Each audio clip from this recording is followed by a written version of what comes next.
Vamos tratar então da doutrina da igreja, dos ensinamentos da igreja. Algumas perguntas você já fez aqui. Padre Paulo, por exemplo, a Almira Miranda, ela é nossa sócia, inclusive. Muito obrigado, viu, minha querida? Ela quer saber sobre o ensinamento da igreja sobre o purgatório.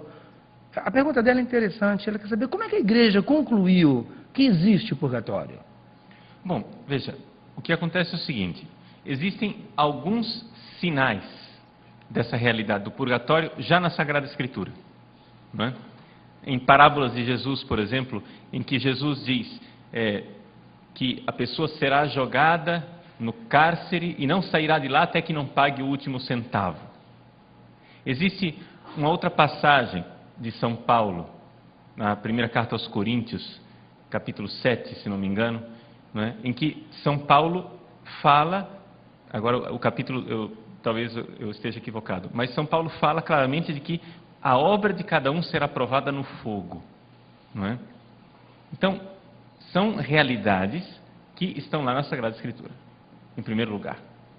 Segunda coisa, a igreja, ela crê também que nem tudo precisa estar claramente na Bíblia, além do mais. Porque é a igreja quem nos dá a Bíblia. Nós recebemos a Bíblia, ela é a palavra de Deus que vem do céu, mas nos vem através da igreja. Por quê? Porque foram membros da igreja que escreveram a Bíblia, inspirados por Deus, não tem dúvida, mas foram membros da igreja. E foi a igreja, com a assistência divina, quem discerniu quais os livros que faziam parte da Bíblia ou não. Então, nós, na verdade, precisamos, em primeiro lugar, crer na igreja. E o que é esta igreja que nos deu a Bíblia, que nos deu os 7 sacramentos, que nos dá a doutrina, nos ensina? Desde o início, a igreja sempre teve a prática de rezar pelas pessoas falecidas. Que a nossa oração, ela, de alguma forma, ajuda estas pessoas falecidas. Por quê? Porque não é morreu, já está tudo decidido. Morreu, a pessoa, ela se apresenta diante de Deus, acontece a decisão da sua vida, mas se ela não estiver pronta para isso que ela está decidindo, ela decide ir para Deus, mas não está pronta. Então ela tem que se purificar. E a igreja crê que nós podemos rezar por essas pessoas para ajudá-las.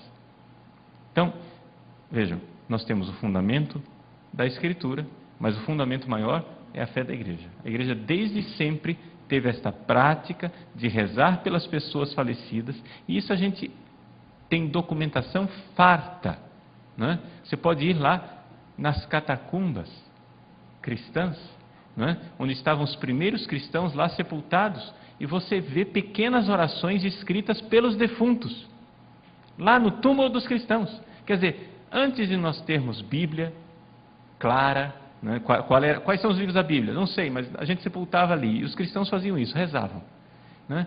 Depois, as orações na missa pelos defuntos. Quer dizer, uma prática, nós temos aí uma prática da igreja de 2000 anos. Então, não há dúvida nenhuma, é doutrina da igreja, inquestionável, que a pessoa, uma vez que ela está salva, não está necessariamente no céu. Não sei se dá para entender isso. Às vezes as pessoas acham que purgatório é um lugar intermediário entre o céu e o inferno. Não é verdade. O purgatório é um lugar onde vão as pessoas que já estão salvas. O purgatório só tem uma porta de saída, que é para o céu. Ninguém do purgatório vai para o inferno, não tem perigo. Já está salvo. Só não está pronto para entrar no céu. Então, digamos assim que a ideia é que o purgatório é o vestíbulo do céu, ou seja, um lugar onde você se prepara para entrar para o céu, onde você, digamos, põe a roupa do banquete para poder entrar na festa. Você se prepara. Então a igreja crê isso, que as pessoas salvas não estão necessariamente no céu. Nós podemos ainda rezar por elas num estado que é um estado temporário. Portanto, nós sabemos que não é para sempre. Purgatório não é para sempre. Não existe purgatório eterno. Purgatório um dia acaba. Pode ser cumprido, né? Mas um dia ele acaba. A Leila tem pergunta para o professor Felipe, logo em seguida ela faz também essa pergunta para o padre Paulo Ricardo. Vamos lá, Leila. A pergunta veio pelo e-mail, o nome dela é Leila, de Guaratinguetá, e ela pergunta o seguinte: qual é o intuito da oração pronta? Qual o objetivo do terço?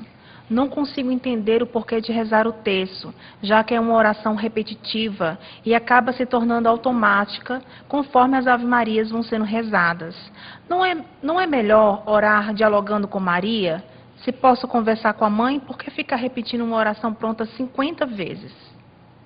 Eu me lembro que na encíclica que o Papa escreveu sobre o Rosário, ele diz assim, por exemplo, que a Ave Maria, ela não é uma oração mariocêntrica, não, ela é cristocêntrica, ela não é centrada em Maria, ela é centrada no Cristo. E o Papa está dizendo uma coisa muito importante, nota que coisa interessante, a Ave Maria, ela gira em torno de uma palavra. Que palavra é essa? Jesus. É a palavra que está no meio da Ave Maria. O Papa diz como se fosse uma dobradiça em torno da qual a Ave Maria gira.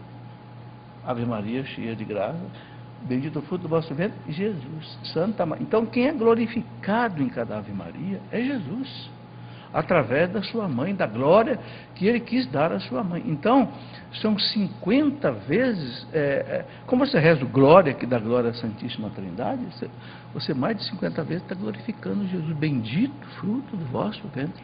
Ora, é uma oração de louvor, de glória, de exaltação. Ora, então, quando nós pedimos a intercessão de Nossa Senhora e pedimos pelo terço, nós estamos fazendo a oração mais poderosa de intercessão que pode ser feita. Todos os santos, e santos doutores, santos padres, são unânimes em dizer: não há intercessão no céu mais poderosa do que a da Mãe de Deus. Porque ela é Mãe de Deus.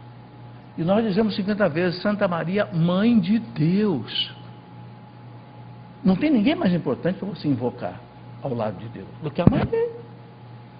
Rogai por nós, pecadores. Agora, quer dizer, então é uma oração, eu diria assim, bombástica. É uma oração que detona o mal, que tem poder extraordinário. Mas é preciso experimentar isso, né? Mas eu queria que o padre Paulo dissesse alguma coisa sobre isso, que deve ter mais coisas que eu não tenha dito aqui.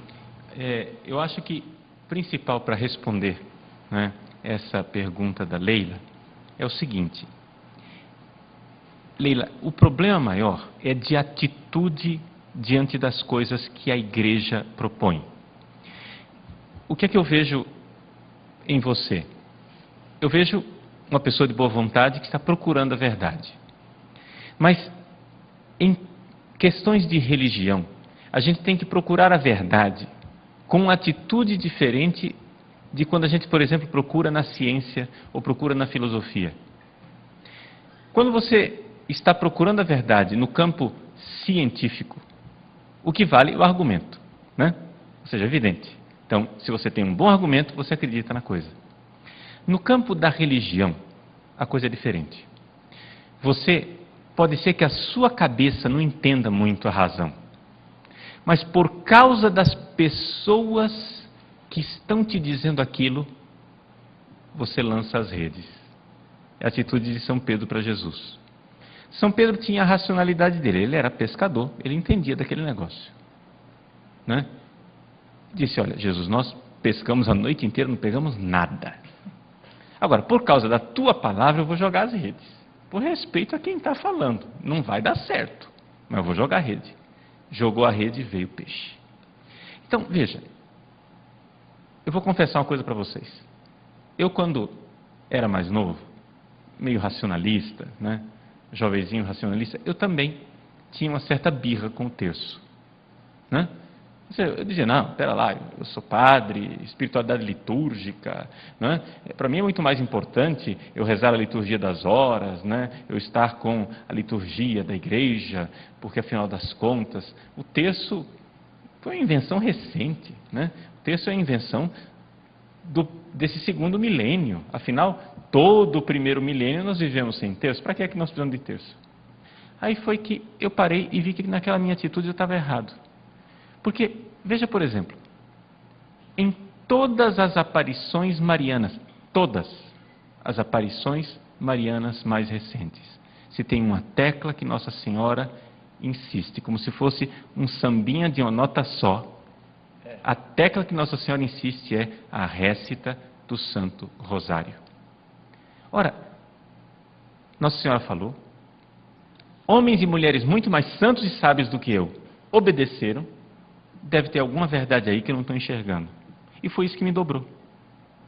Foi isso que me dobrou ao terço.